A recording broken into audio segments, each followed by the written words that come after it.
so it feels like Games Workshop might just have doubled down on giving the Codex Space Marines no major help against their divergent rivals. Lots and lots of Space Marine points cuts, but perhaps outweighed a few nerfs that really matter. Let's talk about what's changed and the promise of what's to come on the horizon.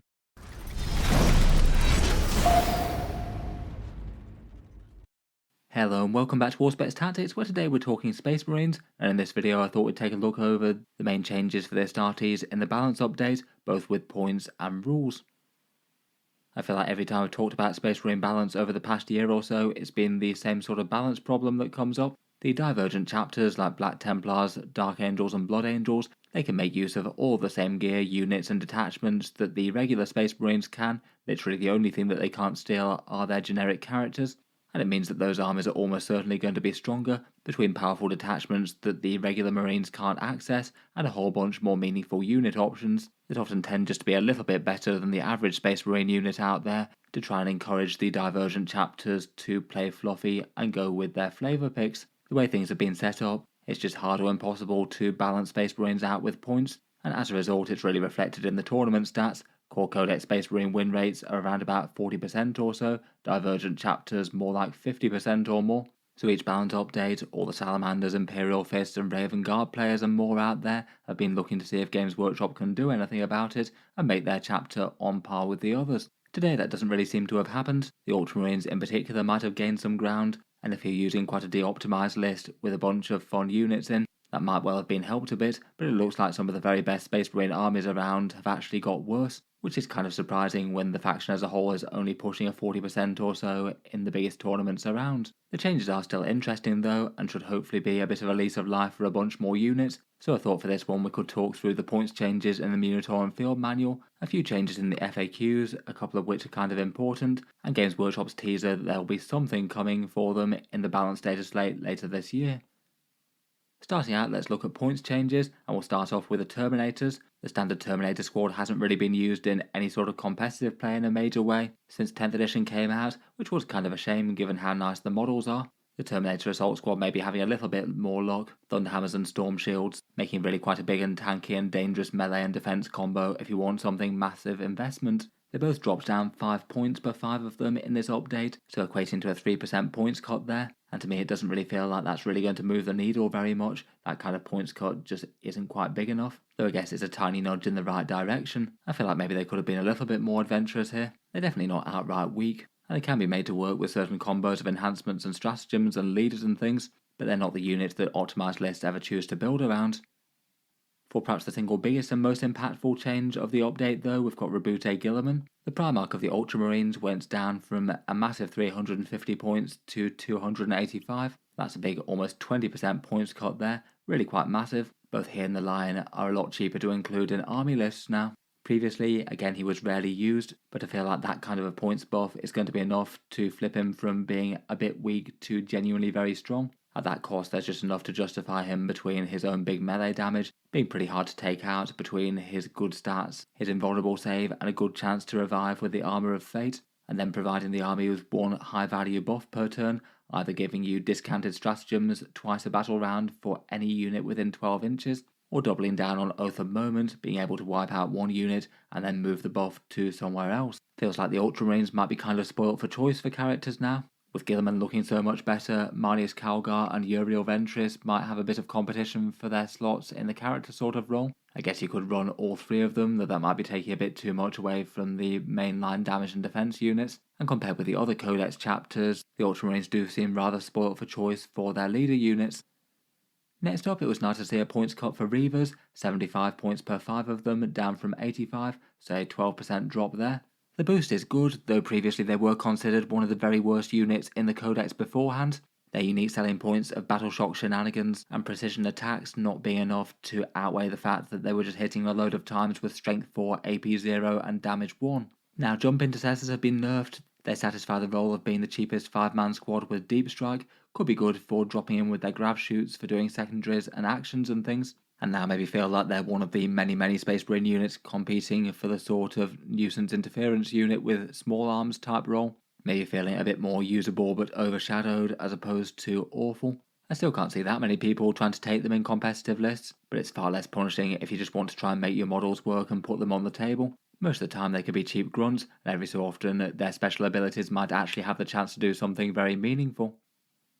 The Suppressors got a very similar points decrease. They come in squads of 3 and they also went down from 85 points to 75. Again, like the Reivers, they were previously kind of rarely played. A few people liked them, but just generally seen as a combo of not really all that much damage and being notably easier to kill than the average Space Marine unit, given that for the points cost of a 5-man squad you're only getting 3 men, so very easy to take down for virtually anything. The points decrease hasn't necessarily changed that, still 25 points per Marine body is pretty expensive on the durability kind of side.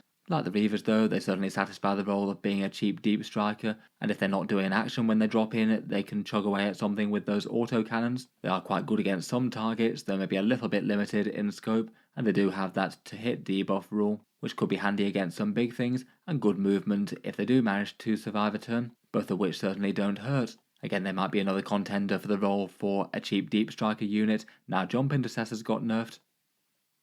Next up for some walkers, first up we've got the Invictor Tactical Warsuits. They dropped from 140 points down to 125, and like the other two, a solid points cut to a unit that kind of needed one really. Despite a big 15 points off, I think it probably takes it to okay and usable rather than stand out good, but that's still better than it was before. For the points cost, the main selling points are a scout move that most big vehicles don't get, really quite a lot of volume fire between 4 different infantry killing guns and then some strength 14 melee. The main downside is that it's really quite easy to kill given it's only toughness 8 and a 3+ save, though that feels a lot less painful if you're losing an 125 point walker as opposed to an 140 point one. Overall quite a nice buff for this one, definitely helps out internal codex balance a bit. For another walker that got a points cut, we've got the Ballistus Dreadnought. He dropped down from 130 points to 140 for the big shooty Leviathan Dread. Before this I would have rated him as usable but a bit overshadowed really. Often the going advice tended to be that if you're weighing up him versus the Gladiator Lancer, probably take the Lancer, just due to the damage output being so much better, even if it was a little bit easier to kill and pricier. At 130, that gap's narrowed a fair bit. The damage output's pretty efficient between the inbuilt rerolls that he gets and a missile launcher that can be flexed out to frag shots when you need it. He is now just absolutely massively notably durable though per the cost. 130 points for a lot of wounds with a 2+ save and toughness 10. For Space Marine firepower units, besides things like transports, is probably the single toughest Space Marine vehicle per point right now. Next up we've got the first of our nerfs, which are the Eradicators and the Apothecary Biologis, that I thought made sense to talk about together. Eradicators had a small points bump to 100 points, going up 5. Not great news for them or the Space Marine faction, given that they were one of the single best Space Marine anti-tank choices, so having them get a little bit less efficient doesn't help. 5 points isn't the end of the world though. A far more painful one in my opinion is the Apothecary. Him going up to 70 points from 55 was a bit nasty. That's really quite a big increase relative to his points cost, and it just feels a lot for what he brings to the table given that he only really does lethal hits for his squad, maybe a little bit of objective control help if you're lucky. Feels like at that sort of points cost he's not going to see that much play unless he's using a specific combo like Fire Discipline or maybe the Vanguard infiltrating one. And Games Workshop seem to have also doubled down on that, increasing Fire Discipline in Gladius Task Force from 30 points to 40. Meaning that between that and the Apothecary nerf, using that on things like Eradicators and Aggressors is just going to be a lot less viable. It seems that they might have done this to try and affect a common Dark Angels Gladius list that seemed to be winning a bunch of events. People have been getting a lot of mileage out of 6 Eradicators with Fire Discipline and the Apothecary all mounted in a Repulsor. So it seems that besides the Repulsor, they've hit every single part of that combo. Despite that existing for the core Codex Space Marines though, it hardly seemed to be making them overpowered or problematic at all though. Next up we've got the Invader ATV, again another good choice for an overshadowed unit to get a points cut. It went down from 70 points to 60, really quite a good relative points increase of 14%. I think they've done fairly well with this one, 60 points just seems far better, a bit lower than virtually any other Space Marine unit that you can field, and it makes it really nice for its intended battlefield role, likely zooming out to the front of the army, skirmishing with outlying enemies, maybe doing secondaries or standing on an uncontested primary objective. Probably being destroyed by something, but at least taking a little bit of focus fire to bring it down with 8 wounds at toughness 5. In general, 60 points is going to be a lot more acceptable to have that happen to versus a more expensive Space Marine unit. For the other 2 points nerfs, we have the Jump Pack Space Marine units. Probably the most important nerf out of the two are the jump intercessors. They've gone up to 90 points or 160 for the squad of 10, where previously they were 80 for 5 and 160 for 10. That's a 12% increase to the small size squads. And while I can see why Games Workshop's done this for internal balance, it's still not really a great feeling to have one of the best units of a struggling faction get nerfed, and probably partly because of how good they are in Blood Angels, doing all the nice stuff that they did with dropping in to get objectives and bullying lighter units, but also just being far scarier on the damage front with +1 attack and +2 strength. I feel like this one might be a fairly direct impact to Space Marine power, and I suspect that people might be looking at things like Suppressors and maybe even Reivers to fill their sort of drop in and do objectives type role. There's a lot of cheaper skirmish units in that kind of bracket, things like the Invader ATV I suppose, Outriders, or just having more scouts around the board, and they feel a bit more comparable with them when they're 90 points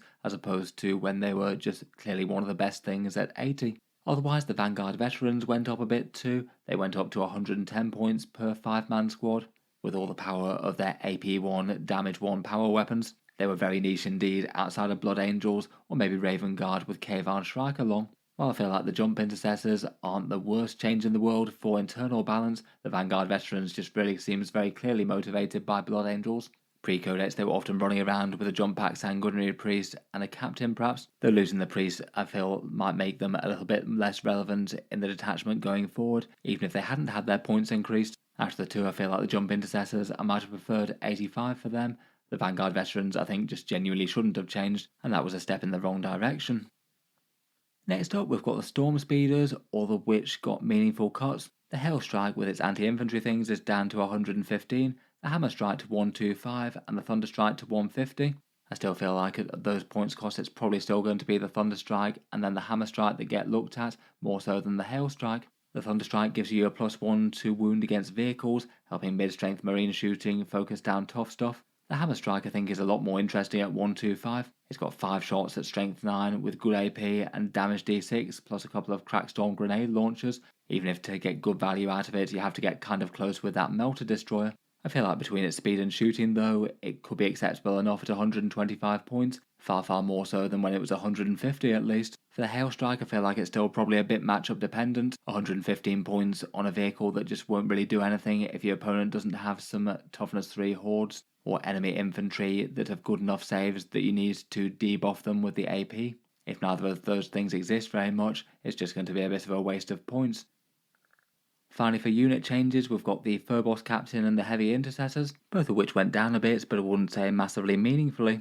The Phobos Captain dropped down from 80 points down to 70. He gives you some redeploys and some cheaper stratagems, but only for a Phobos unit that don't tend to be that much focus for stratagems in the first place. Maybe that wants to reflect his redeploys getting worse in the last update. Now you no longer get to know who's going first or second before he gets to make those moves. It still probably doesn't seem worth it to me in optimised play, but I guess it could be fairly fun if you're trying to make a fluffy Scouts or Phobos list work. Infiltrate and redeploys are still interesting enough, even if the value's far less than it used to be. Otherwise, the Heavy Intercessors got a small points cut from 100 down to 95. They're already kind of outstandingly tanky, and now even more so. It has been interesting seeing Games Workshop just chip away to see how cheap they need to make them for people to play them more. Their issue, as always, is that other units can do their battlefield role really quite well. If you want them to guard a home field objective, you might just be better off with Infiltrators for a similar kind of points, as their deep strike denial rule is amazing, or things like regular Intercessors for the sticky objectives, which is also great to have. And while their defense is kind of amazing, if they go towards the mid-board, then they're not really all that suited to fighting in close combat or at close range. And if you sit them in the home field, their damage output isn't spectacular, and your opponent might just ignore them. All around between all that, it just means that they have to be really quite cheap to break through the competition, to the extent where it's now less than 20 points for a Gravis Marine stat line, so they're certainly going to absorb a whole load of damage. It does make me wonder how many problems they'd cause if you turned up with an entire army of these guys. Finally, beyond the unit changes, there's the enhancement changes. As mentioned, Fire Discipline in Gladius Task Force was nerfed, going up from 30 points to 40. Not a great change for Core Codex Space Marines there, given that that's the best enhancement in one of their stronger detachments. It's still going to be really quite strong. Though between that increase and the Apothecary Biologis going up, I wonder if people might use it a bit more on Hellblasters now, and run it with a Lieutenant where it only went up 10 points. Otherwise, the only other detachment to get changes was the Stormlands, in theory for the White Scars, but in reality for the Space Wolves. Hunter's Instincts went up a bit, and that was probably the best enhancement that allowed first turn's arrival from reserves, weirdly enough allowing you to use Rapid Ingress with it, and Fainting Withdrawal went down 10 points. That one's much less good, allowing you just to fall back and shoot. I guess could be okay on something like a Biker Chaplain with a whole bunch of Outriders. Otherwise, for rules changes, Uriel Ventris was buffed. That was kind of surprising. I guess it's technically a bit of a side graze, but overall I think it's stronger, as he was already one of the characters that was considered kind of top tier. Giving Deep Strike to a unit that he doesn't lead means that you could do unusual things like Deep Strike Devastator Centurions with enormous firepower in Vanguard Spearhead, drop Eradicators close for some close range melting, or deliver something like a Hellblaster Fire Discipline combo. Then he goes off and joins a different unit like Assault Intercessors or Company Heroes as just a fighty captain from that point on. What they did for him though was swapping out his special rule. Previously he had a kind of rarely used rule that allowed doubling up on stratagems that didn't have that much advantage, as you'd still have to pay the command points for both. Games Workshop did away with those kind of rules, not allowing you to double up on things, and as a result now his rule's been replaced by one of those command point or a debuff rules. So if the enemy targets one of their units within 12 inches of Uriel Ventris, then they have to pay one extra command point, which can be kind of killer as to whether or not they can use stratagems and make some decisions really hard. Given for the most part that's replacing a rule that rarely came up, that's a pretty good direct buff to him, and given that he's a fairly cheapish fighty unit that'll be heading towards the midfield to scrap over objectives, that feels like the exact place that you want to have that rule in effect. Between this and Reboot A Guilliman, it does seem that the Ultramarines have done better than the other chapters out of this update.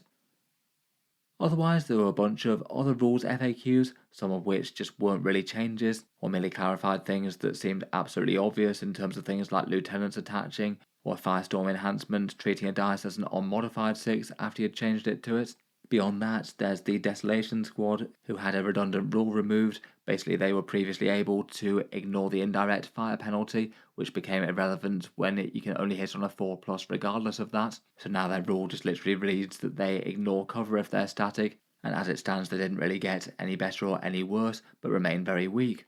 Otherwise, they clarified that Captain Right of Battle abilities allow you to use stratagems when they're in reserve or strategic reserve. That's not super widely known by everyone, but that was the way that it worked before. It means that you can use abilities like that for things like Rapid Ingress, with things like Captains or any other equivalents out there, like say Commander Farsight. There's a clarification about sabotaging objective markers, where in theory you might be able to have a sabotage marker via a Vanguard stratagem become active again later in the game, which I guess is interesting enough, but again that one maybe wasn't one of the most used stratagems in that one. And finally, there's a kind of weird, unhelpful one where it says that if a Hellblaster is destroyed by anything other than an attack, can that model use its For the Chapter ability? To which it gives the answer no. My guess is that it's trying to apply that to the main text of the rule, where it makes reference to only doing your attacks after the attacker's unit has finished rolling its attacks. But the designer's commentary just next to it says that it also triggers if a Hellblaster is slain by the hazardous rule, which is going to happen quite a lot for them when they're overcharging their plasma. My guess is this was probably meant to affect the core rule and not the designer's commentary bit, but just makes it a bit confusing otherwise. Probably an FAQ that needs a bit of errata next time round. Overall, between all those changes, basically it feels like really quite a lot of bad or overshadowed things became far more usable, though most of them not really to the point where they're outright strong, I'd say. Just more another tool that you could have to fill a role within an army. Even if in terms of raw power and things, it's not like Space Marines were really struggling for options. I'm sure plenty of people will welcome the opportunity to put a few units that were just outright bad back on the table though. It feels like the update has overall done quite well for helping out Space Marine internal balance. For actual raw power going forward though, it seems like this update probably isn't going to help things whatsoever. Codex Space Marines has had a 40% tournament win rate for a while now, the lowest in the game outside of Imperial Agents, and to have a bunch of staples go up such as Eradicators, Fire Discipline and the Apothecary Biologis, which is important in a bunch of combos, and the often played Jump Intercessors. All of those ones feel like a step in the wrong direction, and for the most part I don't feel like most of the units that were buffed really had enough power or utility to compensate from that. Maybe the one thing that's different to that are the Ultramarines that actually feel like they're kind of specifically significantly improved. Guilliman being 285 seems really quite interesting, and Uriel Ventris getting another specific fairly good ability. Both feels like good things for them, but that won't help things like Imperial Fists or White Scars and things, I guess. Overall, it maybe more feels that Games Workshop's trying to set the stage for whatever they're trying to do in December for this one. So in reality, it feels like it's not going to change the fate of the Space Marines right now. And as I said at the start of the video, I feel like it was going to be kind of impossible to resolve the Space Marine balance problems with points alone, not unless you made all of the Divergent chapter options really quite bad, or all of the Codex Space Marine characters really undercosted. For the update though, they basically said that there will be a balanced data slate later this year, which most people believe should be December, given that they said the Death Watch changes will be coming in December. The words they used were they're going to be making a better experience for Codex Space Marine players. That certainly sounds like they're finally going to do something that gives you some actual real incentives to playing something that isn't a more Divergent chapter. And kind of surprising that it's taken this long, really, given that it's been an obvious talking point right from the start of 10th edition. As to what they do, I feel like there's a fair few options they could go for. One fun one that had been suggested previously was maybe giving each chapter a boost in their themed detachment, so maybe Ultramarines get a better Gladius and Imperial Fist get a better Anvil Siege Force. Perhaps you could tag on a bonus buff if you use your own chapter's units and nothing else. Otherwise, I guess they could improve Oath of Moment in some way to have a bit more draw to using the core Codex Marines, or perhaps tie something into their named characters that's a bit more of a global style army boost, maybe something similar to Logan Grimnar's turn of rerolls, something like that perhaps. Out of those ones, I feel like maybe having the Loyalist chapters have super versions of their Codex detachments maybe feels like one of the best options out there. It'll be interesting to see what they do, and whether or not Ultramarines have some sort of resurgence with Guilliman and Uriel Ventris getting improvements. Outside of that though, I suspect that core Codex Space Marines isn't going to have a particularly good time of it up until the next balanced data slate, though it does sound that that's not too far away. In any case though, let me know your thoughts on Space Marine balance things down in the comments below. What do you make of Games Workshop's changes, and do you think that they should have done anything differently? If you've enjoyed the video, then feel free to subscribe to Auspex Tactics. I'll certainly keep the regular 40k videos coming. I do tend to post new ones just about every day. Finally, if you have been enjoying all the videos on the channel, I would just like to mention that Auspex Tactics does have a Patreon page as well, and you can find that linked in the video description if you'd like to help support and keep these coming. Channel patrons do get a fair few advantages, seeing certain videos early, regular votes to see what sort of things happen next on the channel, and automatic entry into the regular prize giveaways with a chance to win some big model kits each month. If any of that sounds good to you, or you'd just like to help support, the link is down in the video description. In any case, an absolutely enormous thank you for listening, and I'll hope to see you guys next time.